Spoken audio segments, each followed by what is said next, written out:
So it says the nth derivative of g at 0 is given by, and then they give you this formula. It looks weird, but this is actually a good thing because this question's asking you for the 5th power term. If you were just given a function, you would have to work out to the 5th derivative. Like you'd have to find the 1st derivative, 2nd derivative, 3rd derivative, 4th derivative, 5th derivative. When they give you a formula like this, if you want the 5th derivative, you just plug in 5. They gave you a formula so you could jump to the correct one. Do you get what I'm saying? So they do that sometimes. I don't know if like one showed up like that in your homework problem, but I got this from like a College Board type problem.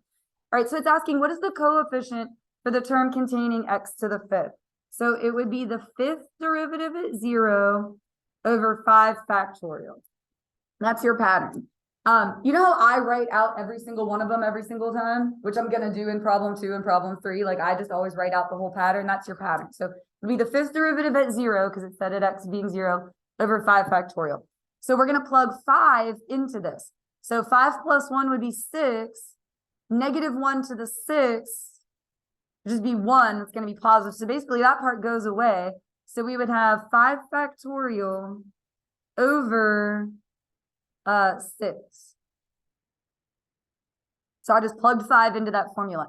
And then that is all over 5 factorial, which is actually kind of cool because what's going to happen to the 5 factorials? They cancel. And so your answer is just 1/6. So for example, if they asked, what's the coefficient for the term containing x to the 9th? Then what would you have done? Plug in 9 and it would have been over 9 factorial, okay? There's like no calculus in these problems. It's really just a bunch of algebra, okay? So here you're given these derivatives at 2. What are the first 4 non-zero terms for the Taylor series centered at 2? If you want to skip this step, you can, but I write it every time because it's more about staying organized than anything else, all right? We're going to have the nothing derivative at 2, which is the function f of 2, over nothing factorial, and then x minus 2 to the nothing. So that's the nothing term. Plus, and then it'll be the first derivative at 2 over 1 factorial, x minus 2 to the 1. And I'm going to stop saying these because that's going to get really annoying really quick, but I'm going to write it out all the way until I have 4 terms.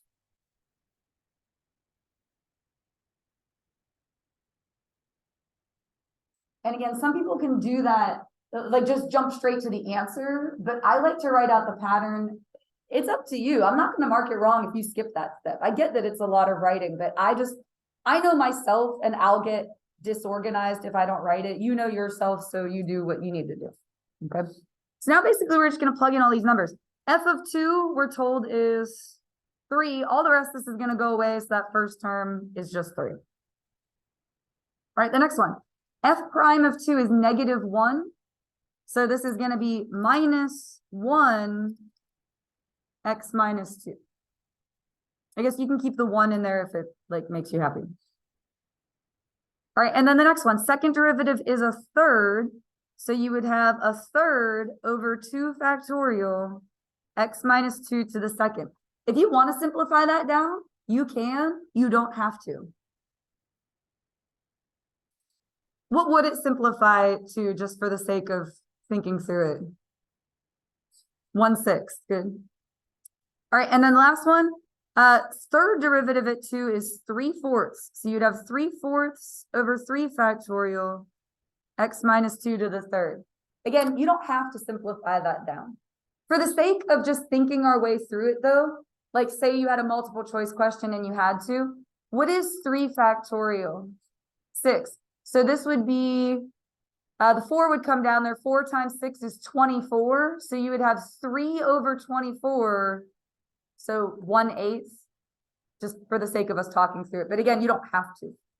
Now, this one is very similar to what we just did, except you're not handed these numbers. You're going to have to actually find some derivatives, which is like actually calculus, okay? You're going to actually do some calculus for this one. I'm going to start out writing the pattern. Again, that's up to you whether you want to write it, but I just do every time. So we want the third degree Taylor polynomial centered at 3. So f of 3, like the nothing derivative, over nothing factorial x minus 3 to the nothing. And then it would be the first derivative at 3 over 1 factorial x minus 3 to the 1, and so on and so forth until you get up to the third power.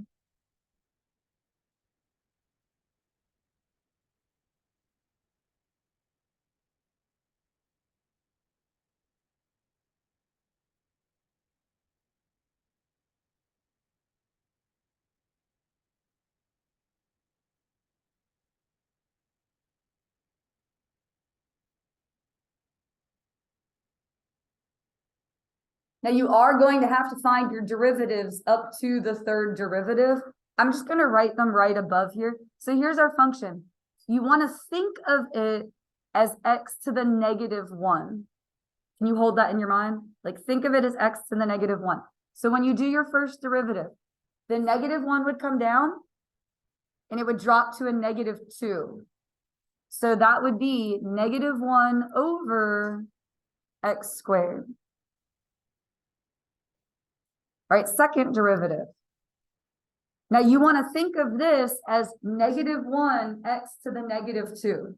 So when you bring the negative 2 down, it'll be positive 2 x to the negative 3. Good, so it'll be 2 over x to the third. And then one more. So you want to think of this as 2x to the negative 3. When you bring the negative 3 down, it'll become good, and then it'll be over x to the fourth. So again, the reason we had to do that, it's just like question 2, except here you were handed those numbers, like here they are. Here we had to find them ourselves, okay?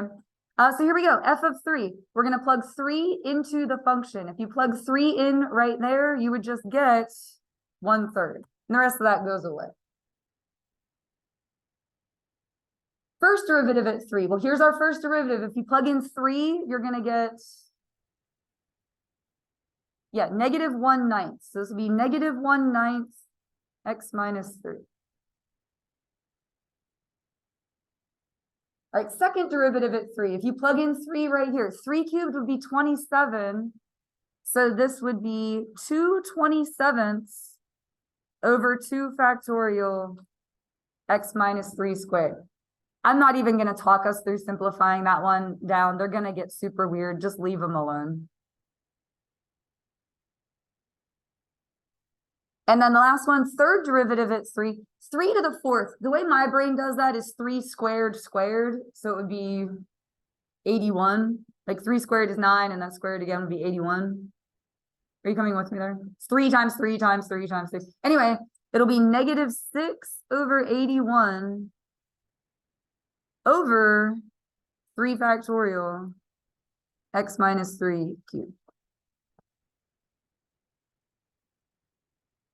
Don't bother simplifying those. Like, that's just not worth it.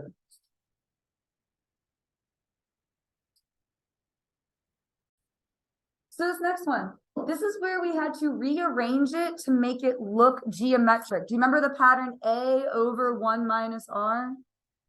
We did some that were pretty complicated in the notes. I sort of threw you a softball one here. I have it basically set up. The only thing that needs adjusted is that 3 needs to be a 1. So we're going to divide everything by 3. Okay. So 12 divided by 3 before 3 divided by 3 would of course be 1. That was kind of the whole point. And then this would be x over 3, or 1/3 x, if you will. But you just have to get it into that format, A over 1 minus R.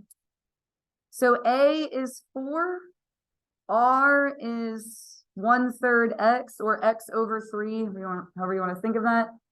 And we're going to write out the sigma notation and then the first 3 terms. So sigma n equals 0 to infinity, it's 4, and then 1/3 x to the n. That's just a matter of like knowing that that's the pattern. Or you could write x over 3. I just wrote 1/3 x. And then we're going to list out the first 3 terms. So you would start with 4, And then you just keep multiplying by 1/3 x. So what would your second term be? If you take this and multiply it by 1/3 x. Yeah. 4/3 x, there we go, plus, and then one more, if you multiply by 1/3 x again, it would be 4/9, good, x squared, good. And then it would obviously go on like forever and ever. So that was stuff from before spring break. If you were like, hey, I'm a little rusty on this, that's why. If you're feeling like, why is this like a little harder? It's because it's been a while. This is the stuff we did last time. Okay. So we're going to write out the first 4 non-zero terms in the general term. Cosine, do you remember the 3 I had up here? Yes. That I was like, here, know these ones? Cosine is the even ones. And remember, they alternate. So it's going to be 1 minus x squared over 2 factorial plus x to the 4th over 4 factorial minus x to the 6th over 6 factorial. And then we're going to write out the general form of it. So it would be -1 to the n. And then if you want, off to the side, this is what I usually do is like, I'll write out 0, 1, 2, 3. Again, the first term is the 0th term. And I want the powers to be 0, 2, 4, 6. So sometimes just a matter of lining it up like that helps you see the pattern. So this would be x to the what? What are we doing? Like, what would our formula be to get from here to here? Yeah, 2n. And then it would be over 2n factorial.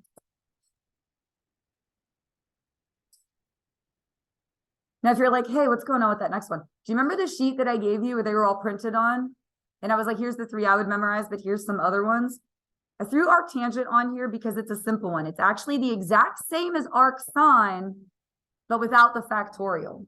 That's how I remember that one. The exact same as arcsine, but without the factorial. So arcsine is like this, but all the odd ones. So it's x minus x to the 3rd over. Now, if it was sine, it would be 3 factorial. You get what I'm saying? But for arctangent, you just leave off the factorial. So it'd be plus x to the 5th over 5 minus x to the 7th over 7. Here's why I threw arctangent on here. I told you to memorize which 3? Sine, cosine, and e to the x. Sine, cosine, and e to the x. If I'm going to put 2 of them on the actual quiz, I want 2 different ones for the quiz review so they're not the exact same. So I needed another one. And I picked this one because it's a simple one.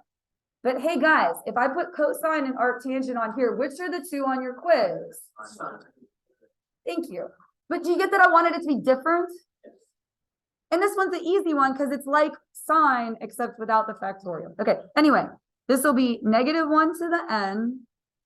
I'm very transparent with what the expectation is. Like, the directions are clear. The material's hard. I can't change that.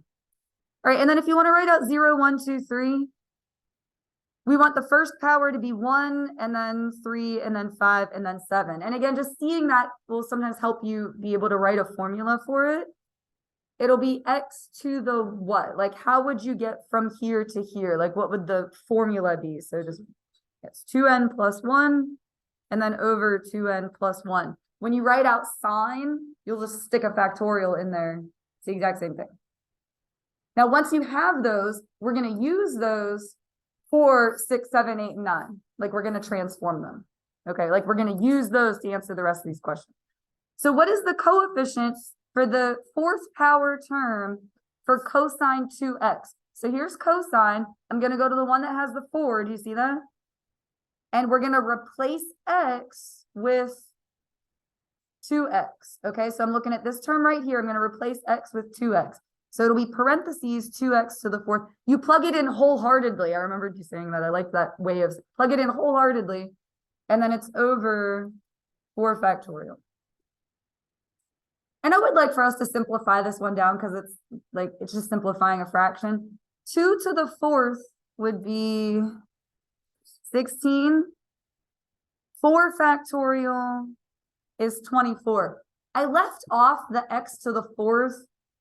If you leave it in there, I'll still mark it right, but it technically says what is the coefficient, so I just left off the variable, and then that would reduce to 2/3, right, Adrian? Yep. Okay. Don't you know? So, You want, oh my gosh, yes, that is what is called a linkage error. Try to put thank you for bringing that up. Try to put as few equal signs on your AP exam as possible. Actually, take the AP exam and then go back and erase all the equal signs. No, you would lose points for that. They would not give it to you because it's called a linkage error because this has an X and that, thank you. This has an X and that doesn't. They technically aren't equivalent. Good. Oh my gosh, I'm so proud of you. That's awesome. All right, what is the coefficient for the X to the 15th in the Maclaurin series expansion for? Now it's arctangent of X to the 3rd. So which term would we plug into to end up with a power of 15? We're plugging in an X to the 3rd. Yeah, to the 5th. So it would be X to the 3rd to the 5th over 5. And I won't put an equal sign, just what's the coefficient? 1/5. No equal sign. said that. Actually, you said that. I missed it. All right, number 8, write out the first 4 non-zero terms from the Maclaurin series that represents blah, blah, blah. You're just going to take cosine, which we wrote up at the top of the paper, and multiply every term by an X. You're just distributing an X through it. So, and I can't keep moving the paper up and down, but you guys have this written down. You're going to take X and distribute it to each of these. So that is going to give you X minus X to the 3rd over 2 factorial plus, and then what would the next one be? Yeah, X to the 5th over 4 factorial minus X to the 7th over 6 factorial, just upping it by an X. Now there's 2 steps to this last one. I'm going to write it as 2 separate steps. The first step is everywhere there's an X, you're going to replace it with negative X. Do you see that? Then you're going to divide every term by X. So I'm going to do that as 2 separate steps. And I'm not going to move the paper up and down. I don't want to make you seasick, but look back at the arctangent one that we wrote out. Everywhere there's an X, I'm going to replace it with negative X. So that would be negative X. And then the next term, I guess I will bring this down so you can see it. If I replace this with negative X, you would have negative X to the 3rd, and then those negatives would cancel out. So it's going to be plus X to the 3rd over 3. And what's going to happen is all the terms are going to flip-flop. That's what's going to happen. So it'll be minus X to the 5th over 5 plus X to the 7th over 7. When you plugged in the negative X, it just caused the alternating to be the other way. So that was plugging in the negative X. Now we're going to divide every term by an X. And so this first term would be negative 1. And then this would be X squared over 3. And then minus X to the 4th over 5 plus X to the 6th over 7.